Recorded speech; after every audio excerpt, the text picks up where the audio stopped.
That's right. It's the best part of your week. It's probably the best part of my week. It is Monday morning Supercross. It's the Monday morning mechanic for Supercross. This is Dirt Bike Channel style. This is Kyle Brotherson, and I have my beautiful bride, Karen Brotherson, with me. Karen, say hello. Woo! This is actually one of my favorite times of the week. So Karen and I decided that we were going to do these podcasts and just talk about some of the fun racing that we saw.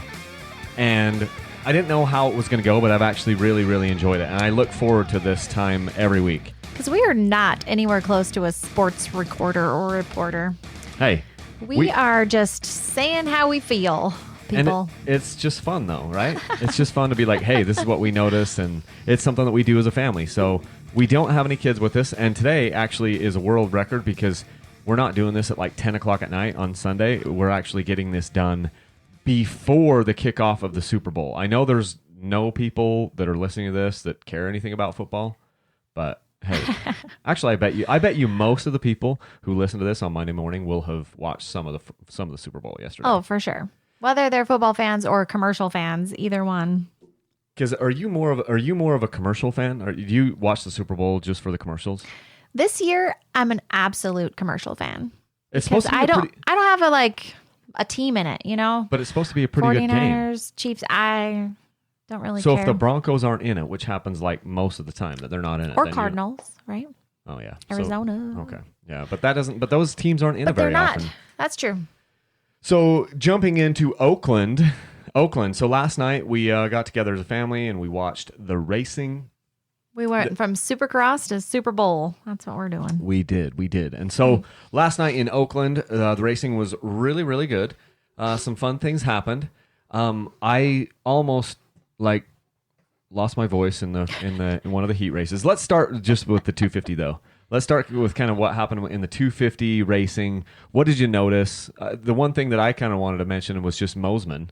Michael Mosman was apparently he doesn't live too far from there. Like this is one of the closer races to him, and he did really well in his heat race. Did he get the whole shot in that heat race? I think so. Yeah. And he was just kind of riding out of his mind, and then Austin Forkner comes and up so there. Clean too. He was riding really clean. Your mom's really clean. Your face is clean. Remember that time we got a picture with Michael Mosman and we didn't know who he was until after we had taken a picture with him? For the record, we took a picture with him.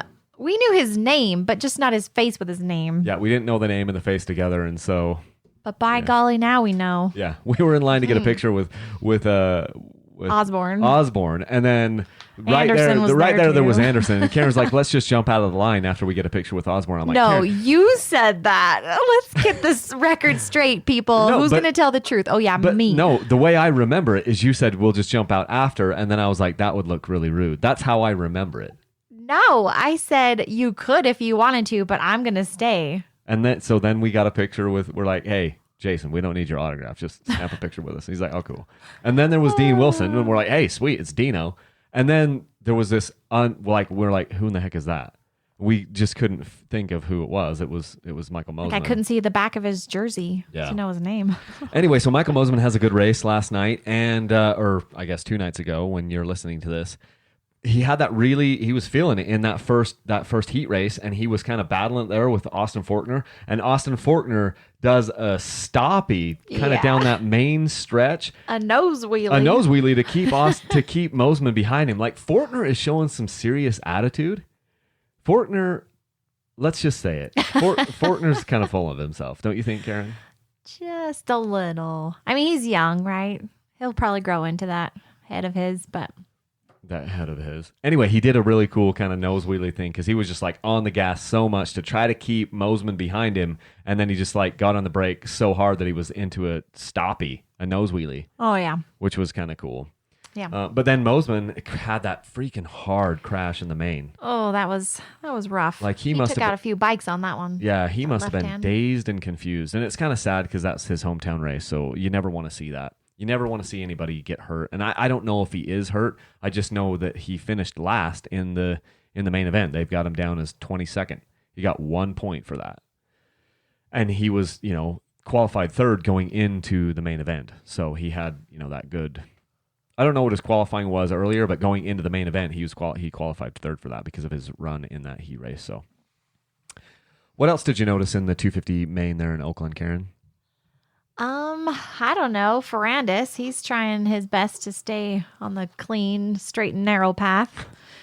And Justin Cooper, I felt like he was a little struggles. Like he wasn't, because he had to go back out of the pits and they worked on his bike. No, he just had to go to the heat. He crashed or something and had to go to the LCQ. That's right. He had a horrible heat race and had to go to the LCQ. It wasn't his bike that blew up. It was the other. Yeah. It was the other Yamaha bike, which we'll get to later. But you just kind of skirted by your Dylan Ferrandis. You say he's trying to stay on the straight and narrow. I get that it wasn't like a super aggressive pass, because for those of you guys out there, Dylan Ferrandis wins the 250 main. And he wins the 250 main by beating Austin Forkner. And he beats Austin Forkner by passing him. But he passes him by pushing him off the track. Yes. I'm not a big, proponent of pushing people off the track. Let's just say that. But that particular turn, it wasn't like a normal bank turn with all the tough blocks. It was one that had a weird little lip on it. And he wasn't the first guy to go off of that turn. And so, last. But no, if my memory serves correct, I think it was just a 180, and it wasn't maybe as high banked as some of the other ones. But like Austin Forkner left it open too much. Austin Forkner and some of these guys, like Austin Forkner and Adam Cianciarulo, it seems like they get pushed high on the berm a lot, and they've got to just rein that in and cut it down harder. But here's my thing with Dylan Ferrandis. Dylan Ferrandis got booed really hard again. You could hear it through the TV. He got booed really hard up on the podium, and it's because he pushed someone off the track. So here's the thing. If I'm talking to Dylan, this is what I would say. Dylan, you were the best racer on the court or the track last night. You were faster than Austin Forkner. Austin Forkner can sit on the podium and say everything he wants to about how, yeah, we were running the same pace, and the only reason, you just had to make a mistake out there. That's the only way anyone could gain any ground on you. Dylan was gaining ground from day one. Dylan was fast. Dylan was faster than you, AK Forkner 7. He was faster, and Dylan, and then you kind of did make a bobble through that whoop section, and then Ferrandis pushes you up, and so. In my mind, though, to Ferrandis, it's like, okay, buddy, you have an image problem right now, and he's in a tough spot because you're supposed to race and you're supposed to be aggressive, but you can't be overly aggressive. And I don't think that pass was overly aggressive, but you didn't have to push him off the track. You could have passed him in another spot where he doesn't go off the track. Even Austin Forkner said in the post-race press conference that he had no problem with it. He had no problem with that move. He's like, I would have done the same thing. He said, I would have done the same thing. But here's the thing. You shouldn't, Dylan, don't push him off the track. You wouldn't have got booed as hard if you would have just passed him in the next corner or one of the other corners where he doesn't have to exit the racetrack. You know what I mean? And so it's like you have an image problem right now, and this is going to be, like right now, Dylan Ferrandis is the favorite to win this thing. Obviously, he's the points leader now. He got the red plate back on the bike. He's leading by 3 points. In the entire thing, because Justin Cooper had a monumental crappy night again. And plain and simple, Dylan Ferrandis is just the fastest out there. He was just catching him the whole time. And when he's on, and there's, not a lot anyone else can do. It's kind of like Eli Tomac. The only reason, so Dylan Ferrandis he got third. He started third. If Dylan Ferrandis starts first, no one catches him last night. Last night, Alex Martin gets the whole shot and start. And Alex Amart, the kid can start. He can totally start, but he cannot finish. I don't know what the story is. He's shots are all He's a short his. little guy. He's a nice kid, I think. But but my thing with Dylan is if he gets a whole shot, no one will catch him. Austin Forkner can say he's got the speed and all this stuff. Austin Forkner does not have the speed that he had last year. And didn't Austin Forkner last year, he ended his season last year because he tore his ACL, right? Forkner? I think it was Austin Forkner. I can't remember. And now he comes back and he's very, very good. But Dylan Ferrandis is better than Austin Forkner. I don't get paid to remember all these statistics, Kyle. Okay. Well, the thing is I tore an ACL, and I'm pretty sure that Austin Forkner tore his ACL after me. Well, either way, Dylan Ferrandis he's got the red plate. Yeah. He is ahead in points by 2. And Justin Cooper had that tough night. He just he qualified 19th and going into the main event because he had to come through the LCQ. He did win his LCQ though. That's pretty good. But Austin Forkner actually led more laps than Dylan Ferrandis. So Ferrandis led 7 laps. Austin Forkner led 8 laps. They started 2 and 3. You know, we talked about Alex Martin. And Christian Craig, super sad, you know? He wasn't there, right? He is now 19th in position. Yeah, overall, because he didn't race Oakland because of the stuff that's been going on, health issues. So, sad deal. Yeah. So he's way down there. Christian Craig is completely out of it, 100% out of the points chase. But yeah, tough things happen. So that's the 250 main. Let's talk about the faux fitties, the faux fitty main. Holler. So let's start out with just the one thing that, I mean, to me, the funnest part of that whole thing was the heat race. I think it was heat number 1 where you had Ken Roczen, Eli Tomac, and Blake Baggett there. That was so fun. Right in the front. They were just going back and forth. And here's the thing. Like, I'm pretty sure that Ken Roczen got out maybe the whole I think he did the whole shot in his heat race. And then within just a few corners, somewhere in that first lap, Eli Tomac is right there, and he passes Ken. And I'm like, it's over. And then Karen said it again. What did you say? Because Ken Roczen passes Eli back. And what did you say? I said, I don't remember what I said. You said Ken Roczen is back. The old Ken Roczen is back. Well, no, because you were like, oh, it's over. Eli's ahead. And I'm like, oh, no, it's not. He's going to get him. And he did. Because he's back. And very few people have passed Eli Tomac in the last 3 years. And Ken Roczen has done it now multiple times, which is freaking awesome. And it was super tight racing. But my whole thought was in that first heat race, it's only 6 minutes plus a lap. And Eli Tomac was all over Kenny Boy. He was all over Ken Roczen in that heat race. And Blake Baggett, I don't know where that came from. Like, Blake Baggett just was shot out of a rocket, shot out of a cannon, and he was right there. He was right there. He's great. Blake Baggett even like brought it in pretty hard into Eli Tomac once. Or was that... Yeah, I think it was Blake in that heat race. He showed him up. So it was super tight racing, and they just finished 1, 2, 3 right with each other. But my heart rate was like 190. And it was loud in the house.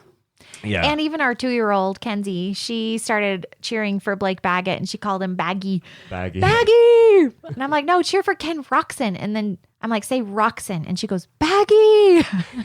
I'm all, you jerk. No, don't trade. But yeah, we love Blake Baggett. But then partway through that He's heat race, it was super frustrating. I've got I'm normally not a complainer about the TV stuff because I think they do a pretty good job of showing you, you know, something that's really interesting and showing you what you need to see. But that heat race was so tight. Everyone was like Eli Tomac was never more than 1.3 seconds away from Ken Roczen. And Baggett was within 1.9 right there of Ken Roczen. I think that most of the time the top 3 were within 2.5 seconds of each other. And then all of a sudden they just decide to drop back to Malcolm Stewart, who was like, no one was within 4 seconds of him. It's like a battle for 6th or 5th, and no one is there, and they're just showing Malcolm Stewart. So he's not even battling with anyone. Yeah, they're just there's this crazy battle going on for the lead, and yet they're just showing Malcolm Stewart just like putting in laps for like it felt like an eternity, and then they do like they show like this little, you know, shot or clip or interview that they did with him. And I'm like, oh, well, that's why they've been showing him forever and talking about him forever when there's an actual race going on that he is not in. You know what I mean? But it's there's a race going on and you're not in it. and so seriously, if you want to do that spotlight into him, just put it down like picture in picture. They have that technology. They do it all the time. Make him the big one, make him the small one, whatever. But don't take it off the bloody leaders when they're so stinking close. Like, because people will complain and be like, oh, well, all we got to see was the leaders. If they are actually in the lead, that is where everything matters. They do not give points for like big points for like 6th place and 12th place. So if the leader is out there 3, 4, 5, 6, 8 seconds, then yes, we do not need to see the leader. Show us the actual racing. And I was like, that was one time last night when they epic failed. Yeah. And NBC Sports Network epic failed last night in that heat race because they're just sitting there showing us Malcolm putting in laps with no one around him. Oh my gosh. And we do like a good Malcolm show, but yeah, wait until Malcolm is battling with someone and then absolutely show it to us. But do a picture in picture when you've got the leaders that tight. Anyway, I'll get off my high horse. Because it's not very often where you have the top 3 that tight. within 1.5 seconds of each other. So Absolutely. So then going on to the main, Eli Tomac ends up with the win. Cooper Webb ends up second, and Ken Roczen ends up third. But the big thing there to me is that Ken Roczen got the whole shot. Again, Ken Roczen has got the starts dialed. He is locked in. And so he's the first qualifier because he comes in, winning that heat race before, gets the whole shot. He leads 13 laps. Eli Tomac ends up only leading 8 laps, Karen. Did you notice that? 8? 8. Yeah. So Ken Roczen leads 13 of the laps. And Eli only led 8. So Ken Roczen is leading most of that race. And then what happens? I'm sitting there going, there's no way that Ken Roczen can hold off Eli Tomac for 20 minutes plus a lap. It just didn't seem like it was going to happen because when Eli is on, he's on. And he did. He passed Roczen. And I'm like, look at this. Roczen is just going to fall down and he's going to fall back. And he didn't really. I mean, he was back there like 3 seconds behind Tomac, and then Tomac did that little bonehead move going into the sand. Said he missed, he like hit that kicker or his that rear brake that or knuckle. something. He called it a knuckle. He's like, I hit that knuckle going into the sand and just wheelied too high and missed my rear brake. And he's like, he goes off the back of the berm and he's like, are you kidding me right now? He said that in the post race. He's like, are you kidding me right now? I'm going off the track. But he jumped right back on. So he didn't lose a ton of time. He only lost the one position because Cooper Webb was back far enough that Eli Tomac drops from first into second.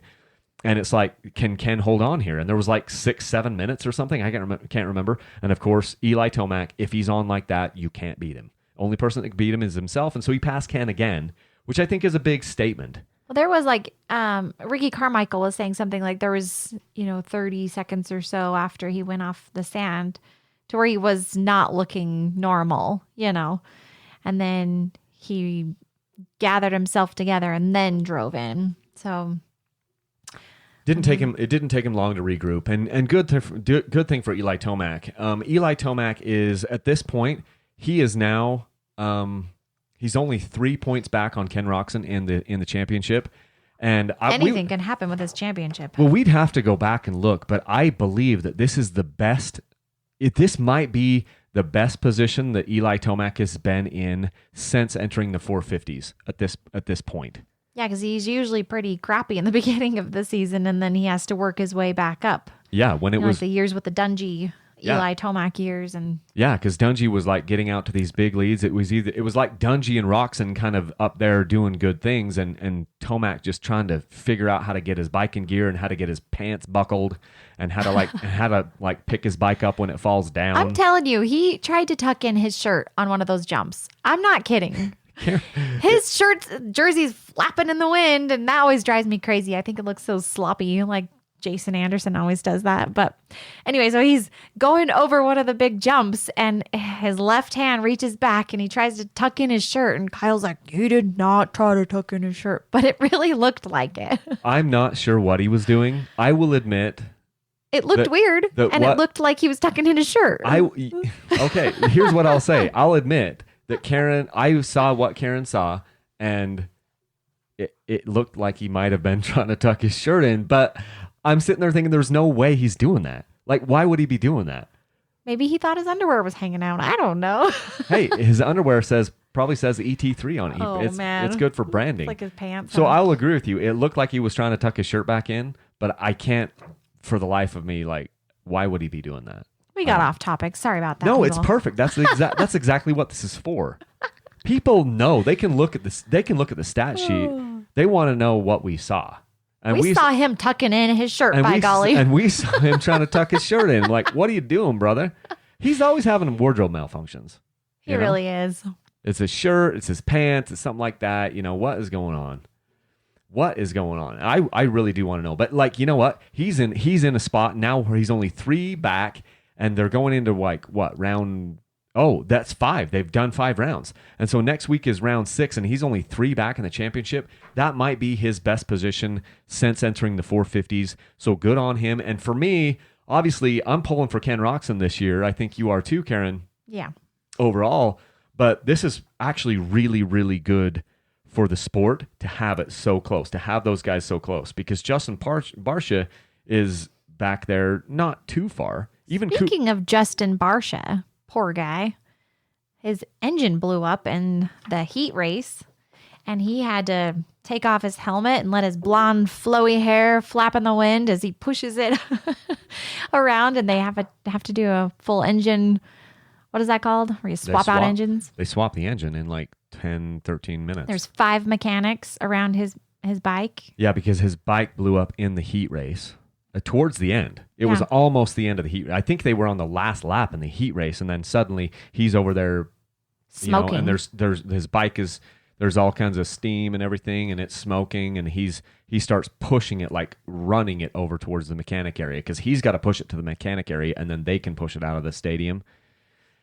The thing that how stressful is that? I mean, super really stressful. That's stressful for. I mean, it's stressful for the rider too, but like all those mechanics, because if the rider can't make the last chance qualifier. Well, yeah, if they can't get into the last chance qualifier, then like that isn't on the rider. It's people's jobs are on the line. You know what I mean? Yeah. And so how stressful would that be? But they were able to swap, and apparently they had to do it like the week before on one of the other bikes in that team. They were saying something about that. I didn't hear about that, but like there was maybe on that same team, maybe on the 250, they had to like swap a motor last week. And here's the thing that blows my mind. A lot of times those guys, it doesn't seem like those guys are riding the bikes that hard. Like if you listen to the GoPro footage, I was just watching like a thing on Ken Roxon the other day. It popped up in my suggested feed on YouTube, and it was showing like a hot lap that Roxon did. And it's amazing how he's on the rev limiter a few times when he's in the air, but the bike isn't actually, he's not on the gas that much because you're not on the ground that much. It's like, whoa, and then laugh. And it's like, whoa, boom. And it's nice almost sound effects. It's almost the boom is when you roll off the throttle. And why is it that guys can make better sound effects than girls? I don't get it. I can't make those. We're born with it. But here's the thing: you're never on the gas for more than like 2 seconds at a time. And here's the thing: like my buddy Tyler and I were talking about this. So Tyler just went snow biking last week, and he was on a 16. YZ 450F, and snow biking, you've got the bike wide open, like all the way, wide open throttle for sometimes a minute at a time, like all the way wide open. When I've been snow biking, I've only been once, but I'm like, this is literally 5 times harder than I've ever ridden and pushed any motor, because you're just on it so much because they don't have quite enough power, and so you're just in either second gear or third gear completely wide open on a 450. You cannot do that in any place on a Supercross track. If you rode, none of those guys are pushing those motors anywhere near that hard. And my question is this: since Justin Barcia has admittedly been asking his mechanics to roll some of the power off of that bike here in 2020 for him to race it at a high level in Supercross, if you're toning down the bike, how in the Sam H does the bike blow up in a 6-minute heat race? Because I can promise you that when you were snow biking these bikes, you were riding them 5 to 10 times harder than you're pushing that in a Supercross race. You cannot push that motor that hard. So my question is this: if you can take a stock bike and you can run it wide open for a full minute with a track on it in the snow, how come Justin Barcia can't make it through a bloody 6-minute race with a factory motor? Dun, dun, dun. It blows my mind. And this is not Justin Barcia's fault. I want someone to reach out to me and be like, how come if this is the factory motor and the best motor on the freaking planet that Yamaha can make, squeezing all the power out of it, yet Justin Barcia says it's too much power on the stock bike, so dial it back for me. Why in the freak does that bike blow up in 6 minutes? And that doesn't happen very often, but it has happened. It happens enough that they have extra motors there for their bikes, because this is a thing that happens in Supercross racing. And I'm blown away because, yes, the riding that I am doing is it's not on the same level or whatever, but like we can put several hundred hours on a motor and never have a single problem. Several hundred hours. I love how dramatic you get sometimes. Just let that sink in. I get it. I'm not a Supercross racer. I'm not pushing it like Justin Barcia. I understand that. Am I allowed to tell people how I make fun of you sometimes for getting super intense? When you were snow biking, I will bet my life that you are pushing that motor 5 to 10 times harder than what Justin Barcia did last night. And these stock motors are not blowing up in smoke. And we don't have factory racing teams backing us to make sure that motor is the best in the world, being rebuilt every week. Those motors are rebuilt every week, guys. Maybe it was because they didn't break it in properly. That's a whole other tangent. Karen, if you were a gearhead, we would just go on a rabbit hole about engine break-in right now, but we're not. Good luck. So, anyway. Oh, man. Justin Barcia's bike blew up, and he's now back into third in the championship. So, poor guy, he's just kind of dropping a little bit here, you know. So number 1, Eli Tomac. Number 2, Cooper Webb. Let's talk about Cooper Webb last night, because halfway through the race, I was watching Cooper Webb, and I said to the boys, and they were kind of disappointed when I said this. I'm like, Cooper Webb is not going to win this championship. No freaking way. Because he was just riding kind of like a chump. It just seemed like he was on his deathbed for the first few weeks. Yeah, but this is week 5. And so it was like, I was watching what he was doing, and I'm like, Cooper Webb is out of it. He is totally out of this thing. The moment changed for Cooper when Eli kind of fumbled through the sand, and then he turned it up. And then all of a sudden, and he said something in the post press conference where, you know, he could hear the crowd going crazy. He didn't know what was going on up in front of him, but he just made the decision to go for it, and he turned it on. And in that last turn, there he is, second place. Apparently, maybe Roger DeCoster kind of challenged him this week and said, "Are you willing to do anything to win?" I think he just kind of lit a fire under him. That's what Ricky Carmichael said. Way to be, Roger. It was either Ricky or Ralph Shaheen on the broadcast. They said that like he was kind of challenged by Roger DeCoster, who's like, he's not the team manager anymore, but he's like over all of it. He's like one step up from where he was, Roger DeCoster. Anyway, Ian Harrison, I think, CEO. is the manager. Yeah, well, not CEO, but either way, so Ken Roczen is leading, and then he gets passed by, you know, Eli Tomac, and then freaking Cooper Webb had to make up like 4 seconds in about a lap and a half. I wonder what his at the end. Yeah, what his lap times were the last couple of laps. We could look it up here, but we didn't do that. It's probably right because he was gaining on Eli and Ken. And I wonder, last night I wondered if the race were actually maybe 2 minutes longer, how would it have ended? I think it would have ended exactly like it just did. Or would Cooper have caught him? No. Are you sure? Cooper has never caught Eli Tomac. Yeah, he did last year. When? Cooper doesn't pass Eli Tomac. Your mom passes Tomac. Eli Tomac can pass Cooper, but Cooper does not pass Eli. I mean, obviously he passed him last night. He got close in the main and kind of like put a wheel up in him, you know. But what I'm saying is, generally speaking, if Cooper Webb makes a pass on Eli Tomac, it sticks for about 3 more turns, and then Tomac takes it back, you know. But you got a good point, like because when Cooper just really drove it in there on that last turn and took the position away from Ken Roczen on literally the last turn, put his peg into Ken Roczen's yeah, he put his peg into foot. Ken Roczen's foot, and Ken comes up lame. Hopefully Ken is okay, because Cooper comes and just squares the corner all the way off and takes the position from Ken Roczen, which was super aggressive from Cooper, and I love to see that. Like, I want to see Ken Roczen win this championship, but I liked to see that out of Cooper because it just shows that he's going to come to play. Yeah. You know what I mean? And that's the best thing for us. If we had Eli and Cooper and Ken battling it out the rest of these rounds, it could be one of the best Supercross years we've had in a long, long time. You know what I mean? What I don't want to see is for one of them to just run away with it. As much as it would be fun to watch Ken Roczen run away with the championship, that isn't good viewing. I'd rather have it be hard fought and close battle. What do you think? Yeah. I like the close battles. I mean, they make my heart rate go up and my blood pressure skyrocket. But yeah, that's always way more fun than having it just be a slide. But yeah. Adam Cianciarillo gets 4th place. What do you think of Adam? How's he doing? Well, I thought it was interesting how after the race they interviewed 5 guys rather than just the top 3, which has never happened before in my recollections. Yeah, so they interviewed all the way down to Anderson, right? Yeah, I thought that was interesting. So Adam Cianciarulo comes in and he gets into that race and he's basically in second place because it starts out Ken Roczen and then Cianciarulo and then Tomac. And for the first significant portion, third, maybe even half the race, that's what it was. It was Ken Roczen, then Adam Cianciarulo, then Tomac. And then Cianciarulo got passed a couple of times.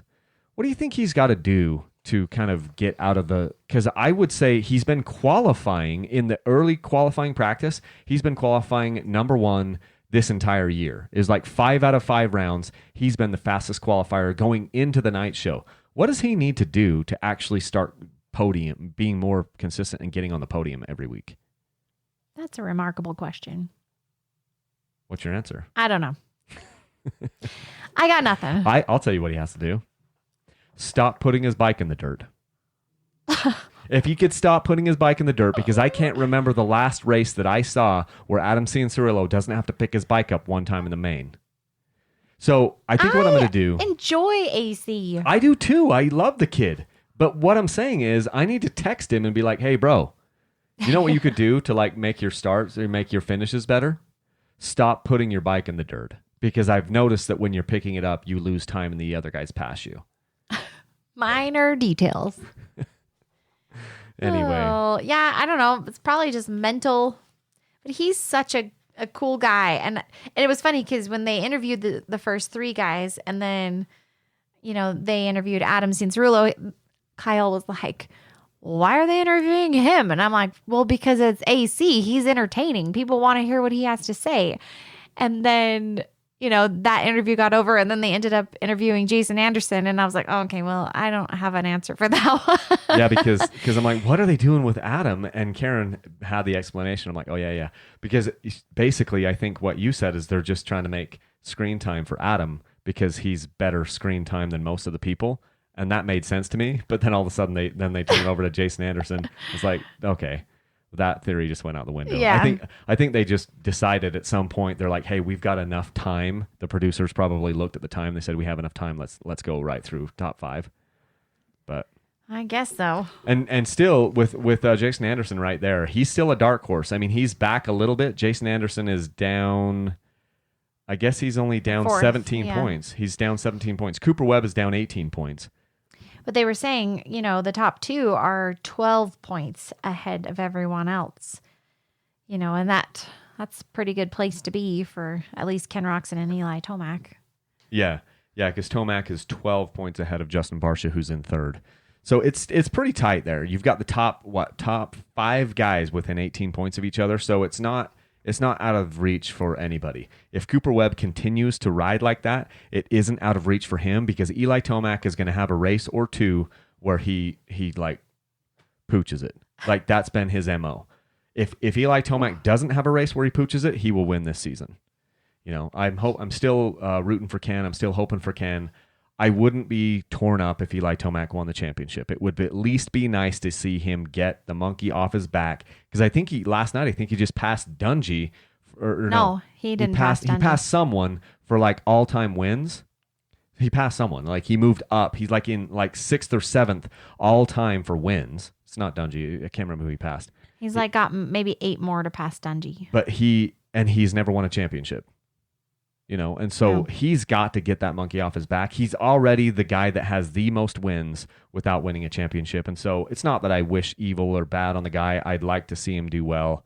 I want to see him do well. I don't want to see any of these guys get hurt. I just want to see the best man. I think someone's paying Eli Tomac to smile more because in the last couple of races, he's actually smiled. And that's one of the reasons I never really liked him was because he's just so grrr all the time. And I feel like Poppy from Trolls just now. You're so all the time, not ever happy, but get happy.